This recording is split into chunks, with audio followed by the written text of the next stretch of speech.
धंतोली पोलिसांनी यशवंत स्टेडियम परिसरातील इलेक्ट्रॉनिक्स दुकानातील चोरीचा अवघ्या 72 तासात उलगडा केलाय।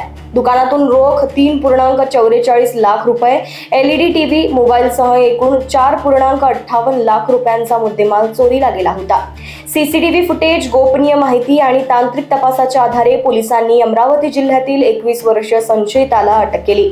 आरोपीकडून चोरीतील मुद्देमाल तसेच गुन्ह्यात वापरलेली मोटरसायकल जप्त करण्यात आली असून या प्रकरणातील इतर आरोपींचा शोध सुरू असल्याची माहिती पोलिसांनी दिली। 26 ते 27च्या रात्रीमध्ये यशवंत स्टेडियम येथील नावाचे इलेक्ट्रॉनिकची दुकान फुटल्याची अशी तिथली दुकान मालक यांनी पोलीस स्टेशनची तक्रार दिली। त्यावरून पोलीस स्टेशन येथे दिनांक 27 रोजी गुन्हा दाखल करण्यात आला। सदर गुन्हा दाखल झाल्यानंतर सदर गुन्ह्याच्या तपासात सदर परिसरातील सीसीटीव्ही फुटेजची तपासणी केली, तसेच इतर तांत्रिक पुराव्याच्या आधारावर सदर गुन्हा हा अमरावती येथील धामणगाव येथील विश्वजित नेत्रात भोसले व त्याच्या साथीदार यांनी मिळून केल्याचे समजले। एक तपास पथक PSI बकाल साहेब आणि त्यांची टीम यांना सदर ठिकाणी पाठवली। यांना शोध घेतला असता विश्वजित नेत्रात भोसले हा मिळून आला।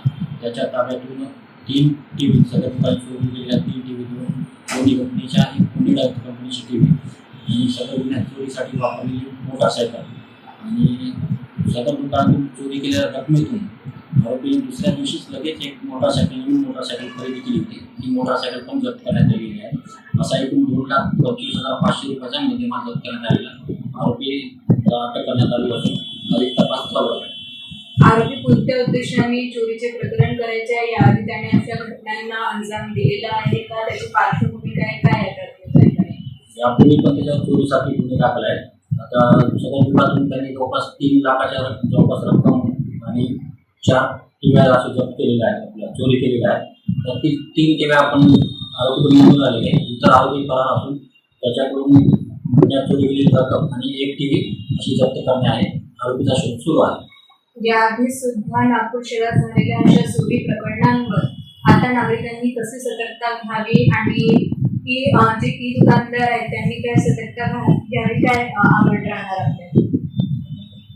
महत्वाचं आहे सीसीटीव्ही फुटेज, सीसीटीव्ही लावणे महत्वाचे आहे। सीसीटीव्ही पण चांगल्या क्वालिटीचे असायला पाहिजे। सीसीटीव्ही दुकानाच्या आतील बाजू आणि दुकानाच्या बाहेरील बाजू म्हणजे रस्ता जो त्यांच्या दुकानाकडे येतो तो रस्ता कव्हर झाला पाहिजे।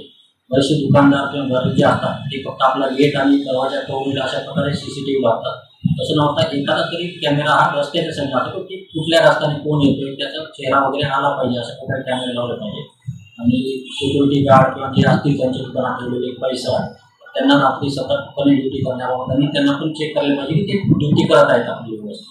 ही संपूर्ण कारवाई कोणाच्या मार्गदर्शनाखाली करण्यात आलेली आहे? सदर कारवाई माननीय पोलीस आयुक्त विश्वासानंद पाटील यांच्या मार्गदर्शनाखाली, तसेच सहाय्यक पोलीस आयुक्त नवीन चंद्ररेड्डी, पोलीस आयुक्त प्रादेशिक विभाग मनिता चव्हाण मॅडम, DCP श्री ऋषिकेश। लोकवाहिनी मीडियासाठी विशाल बंबडवार यांची रिपोर्ट, नागपूर।